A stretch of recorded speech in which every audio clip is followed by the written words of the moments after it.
బేసిక్గా చెప్పాలంటే నేను భద్రాచలం ఏజెన్సీలో ఉండేవాడిని చిన్నప్పుడు. మా పేరెంట్స్ అన్ఫార్చునేట్ చాలా చాలా ఇంట్రెస్ట్లో అందరూ చూశారు, అందుకే నేను రిపీట్ చేయను దాన్ని. బట్ కొన్ని అన్ఫార్చునేట్ సిచ్యువేషన్ వల్ల మామ్ అండ్ డాడ్ సపరేట్ అయిపోవడం, నేను ఒక అనాథ లాగా ఏజ్ ఆఫ్ 3.5 yearsకి నేను స్ట్రీట్ చైల్డ్ అయిపోయినా, రోడ్డు మీద ఉన్నానమాట. అప్పుడు నన్ను మా అమ్మమ్మ గారు పిక్ చేశారు ఒక దగ్గర నుంచి. అప్పుడు ఈ టెలికమ్యూనికేషన్స్ ఇవన్నీ లేవు కాబట్టి కొన్ని రోజులకి నేను I was found by my grand parents. తను తీసుకెళ్ళి నన్ను భద్రాచలం ఏజెన్సీలో, కొత్తగూడెం అని ఇప్పుడు డిస్ట్రిక్ట్ అయింది అనుకోండి, అప్పుడు చిన్న ఏజెన్సీ ప్రాంతం, అక్కడ పెరిగాను నేను. సో డిఫికల్ట్ చైల్డ్హుడ్, మీరు అన్నది కరెక్ట్, చాలా రఫ్ చైల్డ్హుడ్. ఎందుకంటే పేరెంట్స్ లేరు, మోరల్ సపోర్ట్ లేదు, ఫైనాన్షియల్గా చాలా వీక్ ఫ్యామిలీ. నేను 7 years నాకు ఉన్నప్పటి నుంచి వర్క్ చేస్తున్నా. I'm 39 now. నా వర్కింగ్ ఎక్స్పీరియన్స్ 32 years. అట్లా అనుకోవాలి, ఎందుకంటే 7 years ఏజ్ నుంచి నేను వర్క్ చేస్తున్నా.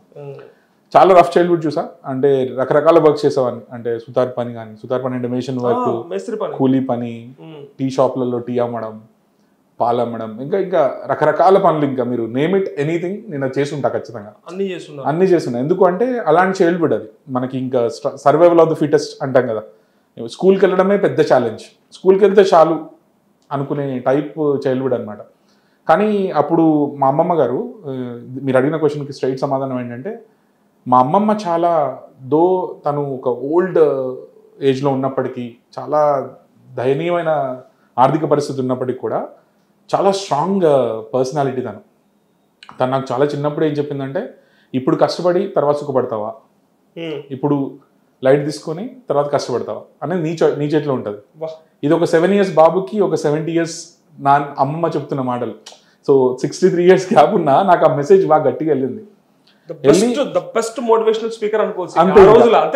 She is the one who motivated. ఏంటంటే తను ఏం చెప్పారంటే, ఇప్పుడు నువ్వు వర్క్ చేస్తే ప్రపంచం నీ ఆటకి ఇది ఒక ఫీల్డ్ అవుతుంది, you go and play, no one can stop you అనే టైప్లో తను నాకు మెసేజ్ ఇచ్చారు. 32 ఏళ్ల కింద. అప్పుడు నేను చాలా స్ట్రాంగ్ అనుకున్నది ఏంటంటే, మనకి ఇంట్రెస్టింగ్ విషయం ఏంటంటే, మాకు చిన్న గ్రామ పంచాయతీ, ఆ విలేజ్ సర్పంచ్ ఉంటారు కదా, నేను చాలా షార్ప్ ఉండే యాజ్ ఎ కిడ్. ఇప్పటికంటే చాలా షార్ప్ ఉండే, ఎందుకంటే మ్యాథమెటిక్స్ అదంతా ఇట్లా టక 100 tables చెప్పడం అలా చేసామండి అనమాట.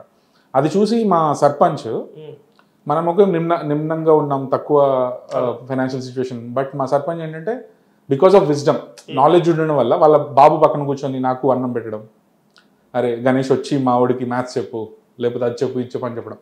అప్పుడు నాకు అర్థమైంది ఏంటంటే, మా అమ్మ చెప్పిన మాటలు ఇవన్నీ చూస్తే wisdom is the only equaliser. Knowledge, తెలివి ఉంటే ఎక్కడికైనా, డబ్బు ఇవన్నీ పక్కన పెడితే, డబ్బు మాత్రమే మనల్ని సర్పంచ్ పక్కన కూర్చోబెడుతుంది, డబ్బు మాత్రమే మన ఎమ్మెల్యే సీట్ పక్కన కూర్చోబెడుతుంది. వాళ్ళకి డబ్బు, మనకు ఉన్నది ఏంటిది, డబ్బు లేదు మన దగ్గర. సో మనకున్న ఒకే ఒక ఆయుధం విజ్డమ్, తెలివి, నాలెడ్జ్. సో నేను దాన్ని చాలా సీరియస్గా తీసుకున్నా యాజ్ ఎ చైల్డ్. తీసుకొని ఇంకా వర్క్ చేయడం, ఈవినింగ్స్లో మార్నింగ్స్లో వర్క్ చేసేవాడిని, తర్వాత స్కూల్కి వెళ్ళి చదువుకునేవాడిని. చాలా డిఫికల్ట్ సిచ్యువేషన్స్ అప్పుడు. ఏంటంటే గవర్నమెంట్ స్కూల్స్ ఇంకా వేరే ఆప్షన్ లేదు. ఆ గవర్నమెంట్ స్కూల్స్ కూడా, ఏజెన్సీలో స్కూల్స్ ఎలా ఉంటాయంటే, మీకు బిల్డింగ్ కూడా ఉండదు, మామిడి చెట్టుకి లేకపోతే యాప చెట్టుకి బ్లాక్ బోర్డ్స్ కట్టి రాపిచ్చి చెప్పేవాళ్ళు. మీకు తెలిసే ఉంటుంది ఇప్పుడు కొన్ని స్కూల్స్ అలాంటి దయనీయమైన పరిస్థితుల్లో. బట్ ఒక్కటి ఏంటంటే, నేను ఖచ్చితంగా చెప్పాలి, అప్పుడున్న టీచర్స్ ద బెస్ట్. అందరినీ అట్లా ఒక చాకుల్లా తయారు చేశారు వాళ్ళు. మాకు ఫైనాన్షియల్ సిచ్యువేషన్ బాగాలేదని వాళ్ళకి తెలుసు, బట్ స్టిల్ వాళ్ళు బిలీవ్ చేశారు ఈ స్టూడెంట్ ఏమైనా చేయగలడు. మా టీచర్స్, మా గురువులు అనంతా నాకు చిన్నప్పని చెప్పేవాళ్ళు, అరే గణేష్ నీ దగ్గర చాలా విజ్డమ్ ఉంది, విద్వత్ ఉంది, నువ్వు దీన్ని వాడు అని చాలా రిపీటెడ్గా చెప్పేవాళ్ళు. సో దాన్ని నేను తీసుకొని ఆ జర్నీ అట్లా స్టార్ట్ అయిందనమాట. సో 10th classలో నేను టాపర్ని. తర్వాత +2కి నేను నల్గొండ మిర్యాలగూడకి వెళ్ళాను. ఈ జర్నీలో మీకు చెప్తాను తర్వాత కూడా, మా ఫాదర్ ఎవరు అని రియలైజ్ కావడం నేను తర్వాత. మా father was a politician, well known politician అప్పటికే. అదొక ఇంట్రెస్టింగ్ పార్ట్. సో తన దగ్గరికి వెళ్ళడం, తను ఆల్రెడీ తన సిచ్యువేషన్, ఇక్కడ ఎవరిని బ్లేమ్ చేయడానికి లేదు, మా ఫాదర్ కూడా తన సిచ్యువేషన్స్లో అలా జరిగాయి. సో తన దగ్గరికి వెళ్ళడం, తను యాక్సెప్ట్ చేయలేకపోవడం. అయినా నేను అక్కడ దాకా వెళ్ళాను కాబట్టి, స్ట్రగ్లర్ కదా, చిన్నప్పటి నుంచి స్ట్రగుల్ అయినా వదిలిపెట్టే రెసిలియన్స్ అంటాం కదా మనం, పట్టుదల, బాగా మొండి పట్టుదల ఉండేది నాకు. మనం ఏదైనా చేయాల్సిందే. మిర్యాలగూడకి వెళ్ళేసరికి కొత్త ఊరు, ఎవరు తెలియదు, మరి ఎట్లా ఇక్కడికి మా అమ్మమ్మ ఇక్కడికి పంపించారు, నువ్వు ఇంకా ఉన్నత చదువులు చదవాలంటే నా వల్ల కాదు బిడ్డ అన్నారు. అక్కడికి వచ్చినాం, చదువు సరే మా ఫాదర్ ఏదైనా హెల్ప్ చేస్తారు అనుకుని అక్కడికి వెళ్ళాం. Situations did not work. అయినా చేయాల్సిందే అని ఐ స్టూడ్ దే. అక్కడే ఉండిపోయినా నేను. ఒక పెద్ద కాలేజ్లో జాయిన్ అయ్యి నేను డిస్ట్రిక్ట్ టాపర్ అయితే సార్ అప్పుడే మీరు నాకు ఫ్రీ సీట్ ఇవ్వండి అని ఫస్టే ఛాలెంజ్ చేసిన. నేను Pratibha award winner, district topper, gold medallist +2లో. సో అలా 1 by 1 విద్యను నమ్ముకున్న. సింపుల్ గా చెప్పాలండి నరేష్ గారు, చదువుని గట్టిగా నమ్మేసిన నేను. మనం చదివితే ఏదైనా సాధించవచ్చు. నేను మోటివేషన్ స్పీకింగ్ లో రావడానికి కూడా ఒక రీజన్ అదే. ఏంటంటే చాలా మంది అనాథలు లేకపోతే అండర్ ప్రివిలేజ్ ఉన్న పిల్లలు ఏమనుకుంటారంటే చదువుని పక్క పెట్టేసి చిన్న చిన్న పనులు చేయడం, సమోసాలు అమ్మడం, దాన్నే ఫుల్ టైమ్ గా తీసుకుంటారు. పరిస్థితులు కూడా అట్లాంటివి. అంటే ఆ సిచ్యువేషన్ వాళ్ళు ఓవర్కమ్ చేయాలంటే ఇప్పుడు మీకంటే గుండె ధైర్యం గట్టిది కాబట్టి, ఇంకొకటి మీ అమ్మమ్మ గారు అంత బాగా మోటివేట్ చేశారు కాబట్టి పాపం చాలా మందికి తెలియదు కదా పిల్లలు. అప్పటికప్పుడు ఇవాళ డే గడవాలంటే ఖచ్చితంగా ఏదో పని చేయాలి కదా. కరెక్ట్. సో దానికోసమని వాళ్ళు స్ట్రగుల్ అవుతారు. మీరు అన్నది కరెక్టే, నేను అదే చేసామండి. బట్ ఎడ్యుకేషన్ పక్క పెట్టలేదు నేను.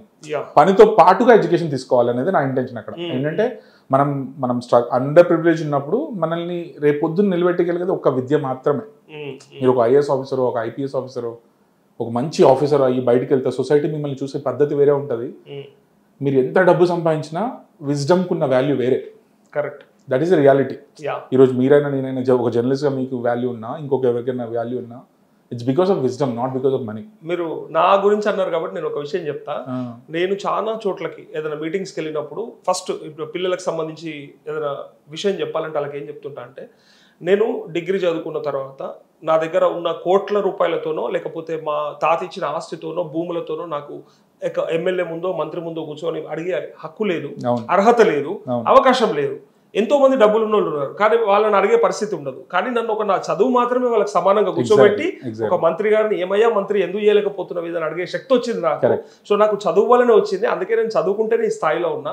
లైఫ్ లో మనకు ఎప్పుడైనా అవకాశం ఇచ్చేది చదివే. నేను కూడా చెప్తుంటా సేమ్ ఎగ్జాక్ట్లీ మీరు నాకు గుర్తు చేస్తారు కాబట్టి నాకు కూడా గుర్తొచ్చింది. అంబేద్కర్ గారు ఒక మాట, చాలా గొప్ప మాట అన్నారు ఆయన.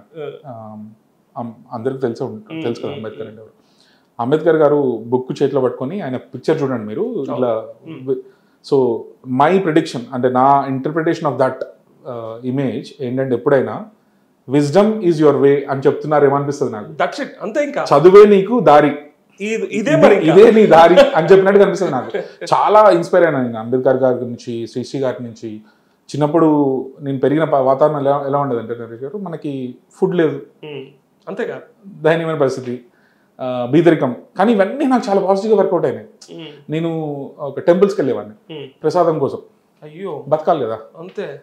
సో అక్కడికి వెళ్ళినప్పుడు మనకి ఇమీడియట్గా ప్రసాదం దొరకదు. సో ఏదో వర్క్ చేయడం, అక్కడ చిన్నగా వర్క్ చేసేటప్పుడు సాధువులు సంతులు వీళ్ళందరూ గుళ్ళలు ఉంటారు. వాళ్ళకి కొంచెం, నేను చిన్నపిల్లని 8 years ఉండేది, అక్కడ 60 years 70 years ఉన్న వాళ్ళతో ఫ్రెండ్షిప్ ఉండేది నాకు ఎక్కువ. సో వాళ్ళు ఏదో చెప్పడం, యాజ్ఞవల్కుల గురించి, శుక మహర్షి గురించి, వ్యాస మహర్షి గురించి. నేను చాలా ఎక్కువ విద్య రోడ్లలో నేర్చుకున్నా, గుళ్ళల్లో నేర్చుకున్నా. స్కూల్లో కంటే సమాజం చాలా గొప్ప విషయం నేర్పించింది మీకు. సిరివెన్నెల గారు అన్నది 100% కరెక్ట్. క్లాస్ రూమ్ లో తపస్సు చేయటం వేస్ట్ రాగురు, బయట ఉన్నది ప్రపంచం అన్నది చూడరాగురు. ఎగ్జాక్ట్ జరిగింది అది. నాకు చాలా విషయాలు నేను బయట నేర్చుకున్నా. నేర్చుకున్న దాన్ని ఏం చేశానంటే బయటకి బ్యాక్ రావడం, మళ్ళీ ఇంప్లిమెంట్ చేయడం. నేర్చుకున్న ప్రతి విషయాన్ని. మీకు ఒక ఇంట్రెస్టింగ్ విషయం చెప్తాను. నేను భద్రాచలం ఏజెన్సీలో పెరిగాను కాబట్టి ఆర్కే తెలిసి ఉంటారు మీకు. ఆర్కే గారు నేను చూసాను యాక్చువల్గా. అప్పుడు చాలా మందికి అదృష్టం వచ్చేది కాదు, చూసాను నేను యాజ్ అ చైల్డ్. చూసినప్పుడు ఆయన టీంలో ఉండే వాళ్ళు వీళ్ళందరూ కూడా, నువ్వు ఇట్లా సమాజం నీకు ఇచ్చేసింది, అది చేసింది, అట్లా తెలుసుగా మీకు అర్థం విప్లవ భావాలు ఉంటాయి. అందులో నేను పెరిగిన ఏజెన్సీ ప్రాంతం కాబట్టి కొంచెం విప్లవ భావాలు ఎక్కువగా ఉంటాయి. నేను అప్పటికే పోయిటరీ రాసేవాడిని. నేను జనజీవన శ్రవంతి అని అప్పుడు ఒక ప్రోగ్రామ్ జరిగింది గుర్తుంటే, నక్సలిజం ని. దాని మీద నేను ఒక పోయిటరీ రాసా. మీరు అడవిలో ఉండి ఏం సాధిస్తారు, జనంలోకి రండి అని రాస్తే ఇంకా ఆబ్వియస్లీ వాళ్ళకి నచ్చదు, కొంతమందికి అది నచ్చక నన్ను పిలిపించారు. I was a kid, 9-10 years ఉంటాయి. ఎందుకు రాస్తున్నావు నాన్న, నువ్వు ఎందుకు ఇట్లా చేస్తున్నావు, గవర్నమెంట్ నీకు అర్థం కాదు ఏదో చెప్పడానికి ట్రై చేసినా. నేను అప్పుడు ఒకటే విషయం చెప్పినా నేను వాళ్ళకి, ఏంటంటే అన్న, మనం సొసైటీని మార్చాలంటే సొసైటీలో ఉండి మార్చాలి. సొసైటీకి దూరంగా ఉండి ఏం జరుగుతుందో మీకు తెలియట్లేదు. నాలాంటి చిన్నపిల్లలు ఎంతో మంది చదువులేక చచ్చిపోతున్నారు, లేకపోతే ఫుడ్ లేక చచ్చిపోతున్నారు, నువ్వేమో ఎక్కడో ఉన్నావు. నేను అదే చెప్పినా ఉండే, జనజీవన శ్రవంతి అంటూ ఉద్యమాన్ని పెట్టిండ్రు, మన చీకటి బతుకుల్లో వెలుగు నింపుతుండ్రు. సర్కారు వాళ్ళు వచ్చి నిన్ను జలంలోనే గలవమంటారు, మన చీకటి బతుకుల్లో వెలుగు నింపుతుండ్రు అని ఒక పోయిటరీ రాసిన అన్నట్టు. అప్పుడు అమ్మయ్య పోయిండ్రు నీకోసం ఎదురు చూసి, అయ్యో పాపం అంటుండ్రు అందరు నన్ను చూసి, అడవిలో నువ్వు ఉంటే నన్ను చూసేది ఎవడు, అంతే. నువ్వు బాగానే ఉంది, నువ్వు చదివినావు, కష్టపడ్డావు, ఏం చేసినావు, అక్కడికి ఎక్కడికి వెళ్ళినావు అన్నా. అవును. బట్ నా పరిస్థితి, నాలాంటి చిన్నపిల్లల పరిస్థితి అండి, మీరందరూ ఇక్కడ ఉంటే కదా నన్ను కాపాడతారు అని ఒక వండర్ఫుల్ అలాంటి ఒక పోయిటరీ. సో అది నా చైల్డ్హుడ్, మీకు చిన్న బ్యాక్గ్రౌండ్ ఇస్తున్నాను. So that's my childhood. అలాంటి చైల్డ్హుడ్ నుంచి వచ్చి ఇప్పుడు నేను లైఫ్కి నా చైల్డ్హుడ్కి అది సంబంధం లేదు.